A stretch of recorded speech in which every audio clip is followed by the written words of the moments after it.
Thank you, Chair. And Baroness Harding, can I extend my thanks to the team that's been building up this test and trace system over the past few months. It's been absolutely unprecedented. My question is related to engagement with directors of public health. I'm very, very fortunate in Hertfordshire. I've got a fantastic director of public health, Jim McManus, who I speak to on a very regular basis.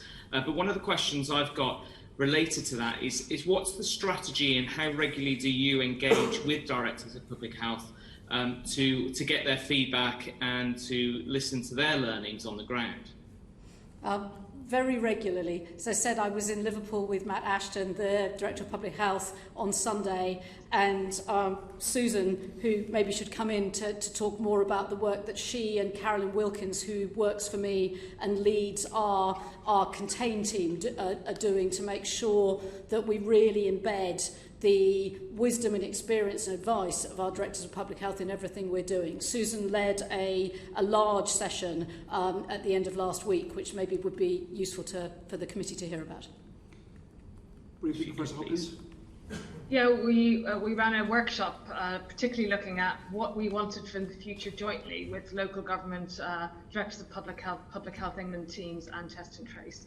And we're going to use the learning from that workshop to work together with the new Director of Trace, Steve McManus, who is a nurse by background and Chief Exec of Royal Berkshire, to try and ensure that we implement the best way forward for this. I have a weekly call with the presidents of the Academy and colleges, including the Faculty of Public Health, and engage with them regularly, and also regularly join a telephone call with the Association for the Directors of Public Health. All of them know they can reach out to me regularly, and they do, both by email and telephone contact. And we continue to have very good ex-directors of public health embedded across the Test and Trace team. Thank you. And can I ask, are you actively engaging them with regards getting feedback on things like low cost and opportunities for improvements? I'm hearing that for some directors of public health, they may be on those calls, but in terms of the recommendations they're making and the suggestions, they're not always getting through to the front line. I was just interested whether that's something you recognise. So my door is open, my phone line's open, everyone in the country seems to have my mobile phone number, so they can call me anytime, and I make sure I amplify their voice and at the board of Test and Trace, but equally ensure that we review all of their proposals that come through and try and find a way forward. Clearly, I don't personally hold the purse strings of local authority, but I'm very keen on ensuring that their voice is heard. So you absolutely commit to working with them moving forward in terms of any Absolutely. papers that they might submit, for example? Absolutely. Okay, brilliant. And Baroness Harding, just in terms of the wider strategy with regards using Test and Trace to help slow the virus, could you please give just an outline of what that strategy is going into the next few months, in particular around how Test and Trace will help slow the virus? Absolutely, thank you for that. So I think there are, think of this as two main things that Test and Trace does as we go forward. The most important is finding people who have got the disease or are highly likely to be getting the disease and encouraging and supporting them to isolate. We are continuing to scale that testing and tracing and to speed it up. So to have more tests, to find a larger proportion of the people who've got the disease each day and to reach them faster. Then the second piece is to then be able to spot outbreaks early and support local teams to suppress outbreaks before that they gain any momentum.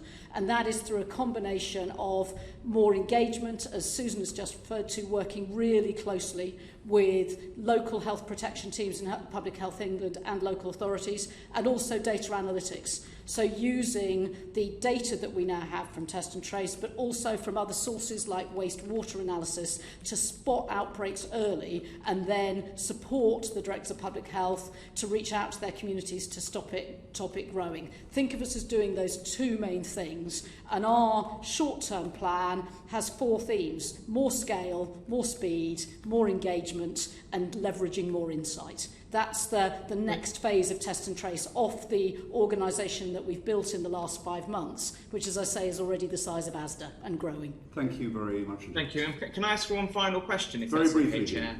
short one. Very brief. Just obviously with the announcement yesterday on the potential success of vaccines, do you foresee a point where the app will include an opportunity for you to say that you've been vaccinated and therefore would be either opted out from the test and trace system? I'm just very conscious that as the vaccinations go up, ideally the testing won't have quite as much pressure on it. I think that it's very early days, and as the Prime Minister and Professor Van Tam said yesterday, we must all be careful not to get too excited and cross too many bridges on the vaccine. And sort of my job is to make sure that we scale and speed up test and trace so that it is another sort of quiver, another arrow in the quiver, as the Prime Minister said yesterday. So I think it's an and, not an or. And you're right to point to one of the potential scenarios for the future is being able to use some combination of our understanding of immunity, both natural and acquired, together with testing data to enable people to do more things. But it's very early days. But are you preparing for that technical possibility now? Correct, we are. So you are doing the work to enable, as Dean says, the app to contain information as to whether you've had a vaccine. As you've seen with everything we've done over the last 6 months, we have always aimed to invest ahead of the science. That's why we're able to deploy lateral flow tests now, why we've got all the different sort of options available to us today. So we're doing the technological work now in anticipation. Thank you very much. Thank you, Chair. And Dr. Klaus, thank you for your time. I was fascinated to hear your evidence just now, actually, because I think often from a UK-centric point of view, when we talk about what the successes are in other countries, everything sounds like it's running perfectly. And it was fascinating to hear your views of the challenges. I was just interested in those challenges a bit more. I mean, when it comes to Germany, obviously you will seem to be way ahead of the curve in the early stages.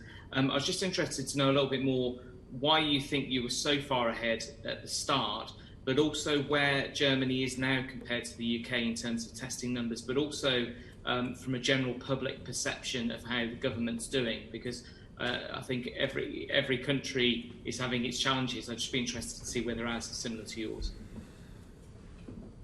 Thank you. I must say I have difficulties to make those kind of comparisons because I just don't know enough about the situation in other countries.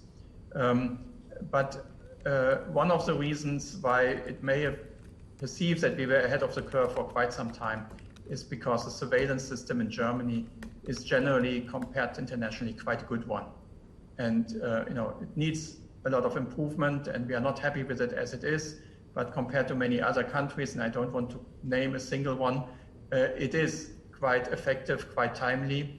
It is to a large extent fairly digitalized, and I think that has helped. It was in fact the German surveillance system that picked up the outbreaks in Austria that caused this huge wave in Germany.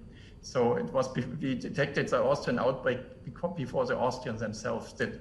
And that has to do with the surveillance system. So I think that has helped.